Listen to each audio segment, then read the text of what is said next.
La méditation est une hygiène de vie, c'est l'antidote au stress par excellence. Alors en quoi ça consiste? Ça consiste à se reconnecter au silence qu'il y a entre chaque pensée. Nous avons un flux continu de pensées qui n'arrête pas. D'ailleurs, nous pensons entre 85 et 100 000 pensées par jour.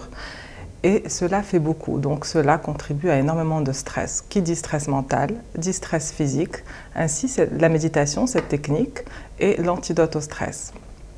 Qu'est-ce que c'est exactement? En quoi ça consiste? Ça consiste tout simplement à s'asseoir, fermer les yeux et être l'observateur de ses pensées. La plupart des gens pensent qu'on doit taire nos pensées. Or, ce n'est pas le cas.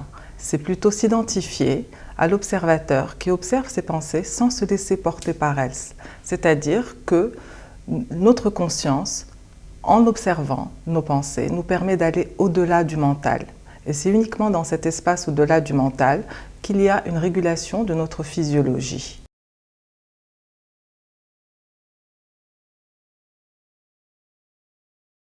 Alors nous avons beaucoup d'adeptes. La plupart des gens pensent que la méditation vient de l'Asie, que ce soit du Japon, de la Chine ou de l'Inde. Or, elle existe dans toutes les traditions.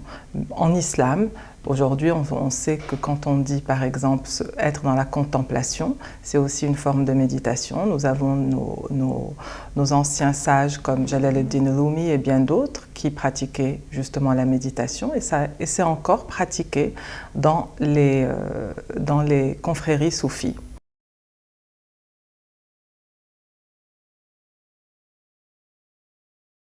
Aujourd'hui, par contre, c'est beaucoup plus, disons, accessible parce que maintenant, c'est reconnu par les communautés scientifiques, en particulier les communautés médicales. Donc aujourd'hui, un des grands adeptes qui préconise la méditation comme étant une technique, un antidote au stress, comme étant une hygiène de vie, c'est le docteur Deepak Chopra, le docteur Rudi Tanzi, qui est celui qui a découvert le génome d'Alzheimer.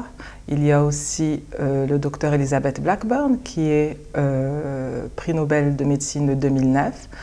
Et d'ailleurs, avec eux, nous avons fait des recherches qui ont eu des résultats extrêmement probants, justement, sur notre physiologie, sur nos enzymes, sur nos chromosomes.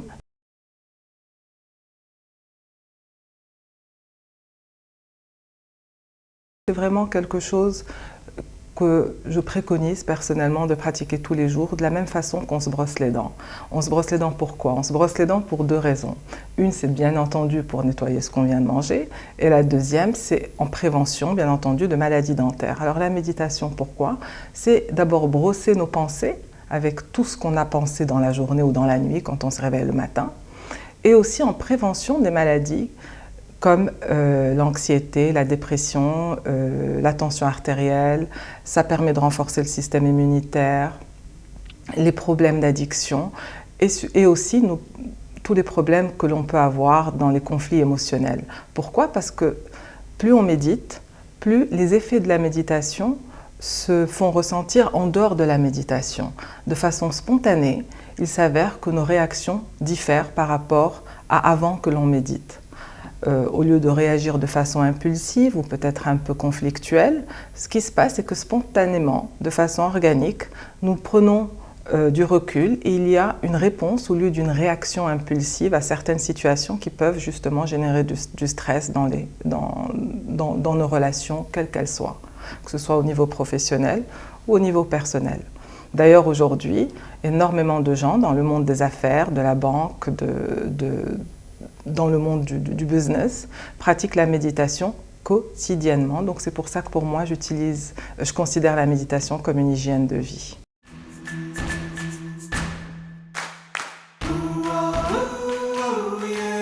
Les deux, on en a besoin. On a besoin, oui, d'avoir cette connexion au divin, de prier, d'être en relation avec notre Créateur, et aussi de taire justement cette voix, ce mental, de façon bien entendu naturelle, c'est-à-dire que notre conscience aille au-delà du flux des pensées afin de permettre justement cette connexion, cette inspiration avec cette partie divine. Donc moi ce que je dis c'est que quand on prie, on parle à Dieu et quand on médite, on permet au silence de s'installer pour entendre justement cette inspiration divine qui est toujours là mais qui ne peut s'exprimer que lorsqu'il y a du silence à l'intérieur de notre mental.